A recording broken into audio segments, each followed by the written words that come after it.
Bonjour, bienvenue sur ma chaîne, j'espère que vous allez bien. Déjà un grand merci à tous les nouveaux abonnés, alors c'est très gentil d'avoir cliqué. Et puis ceux qui ne l'ont pas encore fait, n'hésitez pas à cliquer sur s'abonner, c'est vrai que ça fait toujours plaisir de voir le nombre d'abonnés augmenter. Et puis un grand merci à ceux qui sont là depuis le début. Alors, aujourd'hui, comme vous avez vu dans le titre de la vidéo, aujourd'hui on va voir pour rénover un sac Louis Vuitton, parce qu'en fait dans ma dernière vidéo, donc je vous parlais donc de ma collection, et dans ma collection il y avait un sac que j'ai acheté il y a quelque temps en seconde main, donc je vous le remonte, donc qui est un Speedy 25 en toile damier azur. Donc voilà, je le remets bien. Voilà, donc c'est celui-ci, donc le Speedy 25 en damier azur que j'ai acheté sur le site Vestiaire Collectif. Alors pourquoi je l'ai acheté de seconde main celui-ci? Parce qu'en fait, vous avez vu dans ma collection, j'ai déjà un Speedy 30, que c'était mon premier sac que j'ai acheté en 2008. Et c'est vrai qu'en 2008, de mémoire à peu près, il coûtait moins de 500 €. Je crois qu'il était à 465, quelque chose comme ça. J'ai à peu près cette idée-là. Et aujourd'hui, j'ai été voir donc sur le site, donc le Speedy donc, de cette taille-là, donc vraiment comme celui-ci, est à 1100 € aujourd'hui. Et en plus, si on veut les bandoulières, on est à 1350. Donc 1100 € quand moi, je l'ai payé moins de 500, c'est vrai que bon... J'avais pas trop envie de mettre 1100 € dans ce sac. Je préfère garder mes 1000 € et les mettre dans un autre sac. Voilà. Donc j'ai dit, je vais regarder un peu en seconde main ce que je peux trouver. Et donc j'ai trouvé celui-ci. Donc je crois que je l'ai payé, je sais plus, 430 je crois. Oui, je crois que c'était avec les frais d'envoi et la vérification, je crois que j'étais à 430, oui, pour le faire certifier que c'était bien un vrai. Par Vestiaire Collectif. Donc il est de 2009, je vérifie, parce que j'avais dit oui, je voulais à peu près de la même époque que le mien, oui, 09. Donc il a un an de moins que le mien.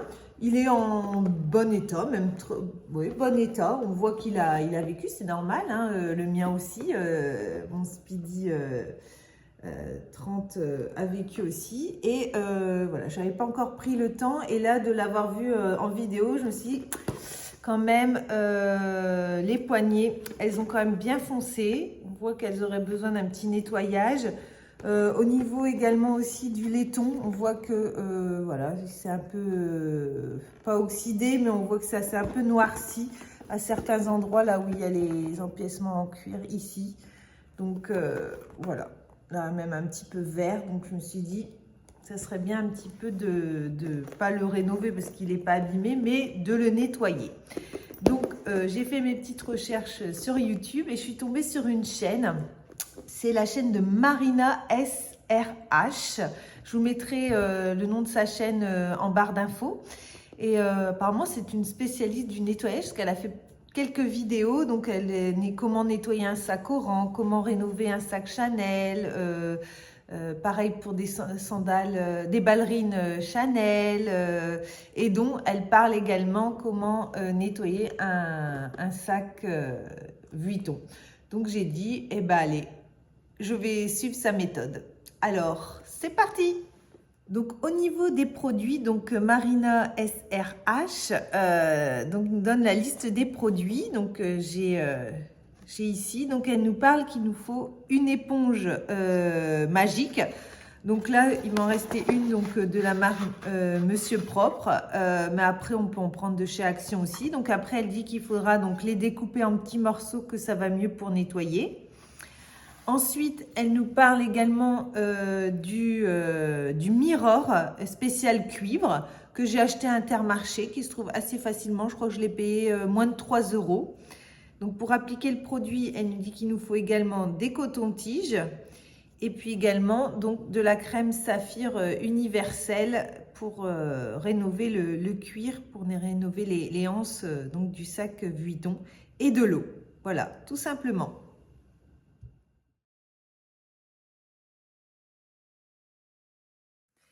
Donc je vais vous mettre quelques photos donc, du Speedy 25 avant de commencer à le nettoyer. Comme ça, on pourra faire un avant-après.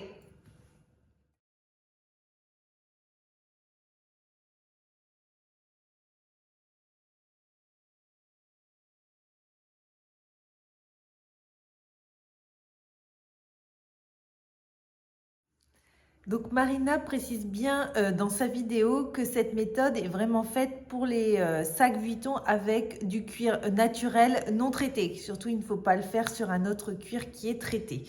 Donc première étape, donc, elle demande à ce qu'on coupe des morceaux d'éponge magique et il nous faut tout simplement de l'eau. Donc on va commencer par nettoyer donc les poignets qui sont en cuir de vachette naturel non traité. Donc c'est parti. Donc voilà. Donc il suffit donc de mouiller sa petite éponge magique et de frotter tout doucement, donc directement sur les poignets, sur toutes les parties en cuir. Hop. Voilà, tout doucement. Il suffit donc de frotter. Et c'est vrai que oui, tout de suite, on voit tout de suite la saleté. Donc elle dit qu'il faut faire plusieurs fois donc cette opération jusqu'à temps qu'on soit content du résultat. Et surtout, ne pas oublier de laisser sécher, parce qu'à chaque fois qu'on mouille en fait ce cuir, il fonce, mais dès qu'il sèche, en fait, il redevient plus clair. Ouais, c'est vrai que tout de suite, l'éponge est très sale.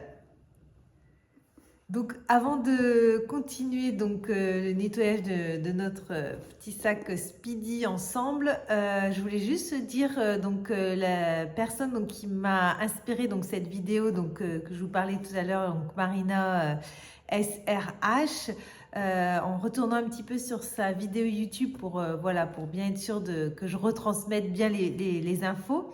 J'ai vu également qu'elle avait un site internet, donc c'est son nom, donc marinasrh.com. Et en fait, c'est vraiment une professionnelle, donc elle restaure les sacs de luxe et elle les authentifie. Voilà, pour l'info. De toute manière, je vous remettrai justement le nom de son site internet dans la barre d'infos. Voilà, donc on continue. Donc là, je continue donc de nettoyer le sac Speedy. Donc là, j'ai fait deux nettoyages donc du cuir avec l'éponge magique. J'ai attendu environ à peu près 2 heures pour que ça sèche. Donc là, ça fait quoi, une demi-heure que je l'ai refait. Donc il est encore mouillé, hein, on voit, il est encore foncé. Mais en tout cas, ça a retiré beaucoup de saleté, hein, mais mes petites éponges étaient bien sales. Voilà. Donc là, on va continuer pour nettoyer en fait le laiton. Donc pour le laiton, il nous faut donc, comme on a vu, le mirror spécial cuivre et également donc des petits cotons-tiges. Donc on va commencer. Hop, je vais baisser un peu plus. Voilà. Donc Marina nous dit qu'il faut prendre un petit coton. Donc on va commencer par exemple ici. Je ne sais pas si on va le voir là. Voilà, directement ici sur la, qu'on appelle ça, la petite tirette qui se trouve en haut du sac. Donc on prend un coton-tige, on prélève du mirror. Alors on charge un petit peu, mais pas trop. Elle estompe un petit peu ici sur le bord. Voilà. Et en fait, elle frotte tout doucement, comme ça, directement. Donc là, c'est sur la tirette.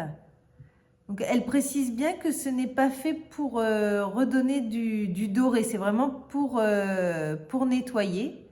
Voilà, donc on en met directement dessus. Et ensuite, quand on veut, bon, déjà le bâtonnet, on voit qu'il est sale. Et en fait, quand on a bien frotté, on prend l'autre côté de bâtonnet propre et on continue. On refrotte par-dessus. Elle dit qu'il faut quand même aller doucement pour ne pas enlever le plaquage doré. Donc voilà, mais c'est vrai que tout de suite, quand on voit l'état du petit coton-tige, on voit qu'il en avait besoin. Bon allez, je continue. Donc là, on va faire la fermeture. Donc pareil, même procédé. On prélève du mirror sur son petit bâtonnet, sur son petit coton-tige. On essore, voilà, pour pas trop en mettre. Hop, et on y va tout doucement. Je penche un peu, voilà, on frotte comme ça. Voilà, hop, on frotte tout doucement. Voilà.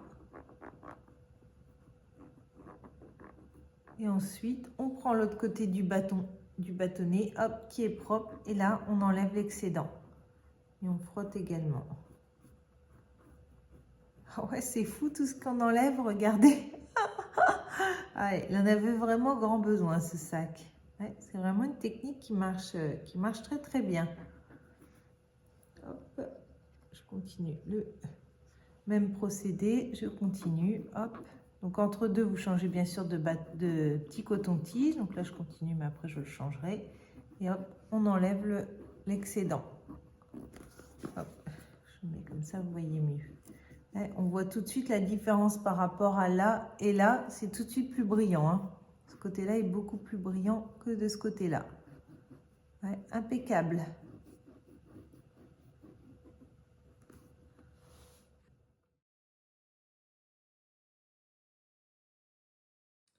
Donc là, je viens de faire le côté droit, donc au miroir au niveau donc, des poignets. Donc là, c'est la partie que j'ai faite. On voit tout de suite comment ça brille. Et là, c'est le côté que j'ai pas encore fait. Voilà, ça brille beaucoup moins. Donc avant, après. Donc voilà, j'ai fini de nettoyer toutes les parties en laiton. Donc on voit vraiment que ça brille bien, que voilà, toute la saleté est bien partie. Au niveau donc des empiècements en cuir naturel, c'est pareil, surtout les anses, elles étaient très très très foncées, hein, même un peu marron foncé, un peu limite noir. Donc là, on voit, elles sont vraiment bien éclaircies, hein. La saleté est bien partie. Par contre, on sent que c'est rêche. Donc, Marina nous conseille en fait surtout de protéger le cuir naturel, donc avec la crème universelle de chez Saphir. Donc, c'est ce qu'on va faire. Et elle nous conseille surtout d'utiliser. Donc, elle prend un t-shirt blanc. Moi, je vais prendre un chiffon blanc. Et elle nous conseille surtout de prendre du blanc. Il ne faudrait pas prendre un t-shirt noir ou coloré, parce que vu que c'est du cuir naturel non traité, la couleur du chiffon ou du t-shirt s'imprégnerait directement sur les parties en cuir. Ça serait dommage. Donc voilà, allez, dernière étape. Je prends mon chiffon blanc, surtout bien blanc, ça l'insiste bien. Et donc la crème universelle donc de chez Saphir pour bien réhydrater. Donc on en prélève un petit peu. Donc c'est assez fluide, donc c'est ça qui est bien. Hop, ça pénètre vite dans le cuir. Voilà. Hop. Donc ça va refoncer aussi, c'est normal. Ça va refoncer les parties de cuir. Mais ça va faire comme l'eau, au bout de 1 heure, 2 heures, en fait, ça va sécher. Donc voilà, on frotte tout doucement et hop, on met directement sur le cuir naturel. Voilà. Oh. Même pourtant, après avoir bien nettoyé, j'ai encore, encore du sale. C'est pour ça que c'est important de le faire, de bien nettoyer ces sacs. Hop, je continue, donc l'autre partie. Voilà, hop. Ouais, c'est vrai que ça marche vraiment bien. Donc, je vais continuer.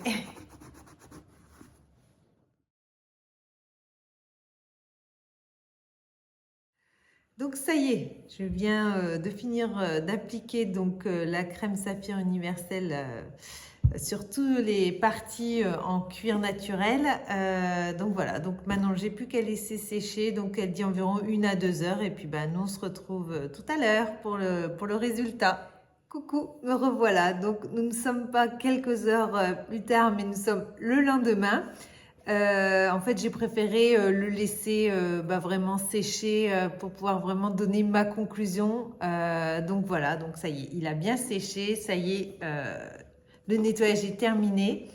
Alors, moi déjà, j'ai trouvé ça super de pouvoir avoir les tuyaux d'une experte dans les sacs de luxe au niveau, donc pour nettoyer son sac, avec des produits un peu du quotidien, hein, des produits, moi j'avais tout sauf le Mirror parce que j'ai pas de cuivre chez moi, donc c'est vrai que je nettoie pas de cuivre, donc c'est pour ça que j'avais pas le Mirror, mais après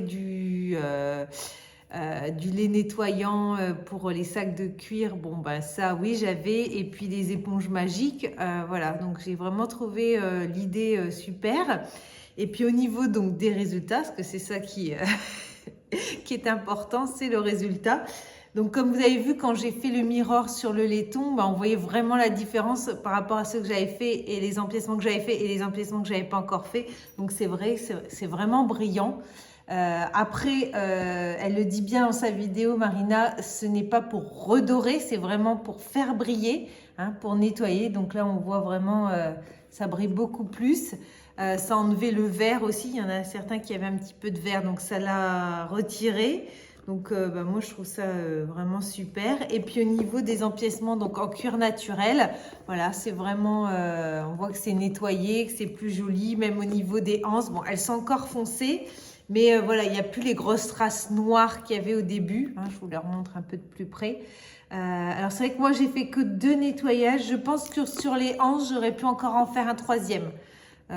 Donc je pense que je le ferai un petit peu plus tard. Parce que là, déjà, je trouve que je l'ai vraiment bien récupéré. Je vous montre de l'autre côté aussi, vous voyez, les empiècements. Alors, il y a certains endroits où il aurait besoin d'être un petit peu plus redoré. Donc là, on est plus dans la rénovation. Là, on était vraiment dans du nettoyage. Hein. Voilà.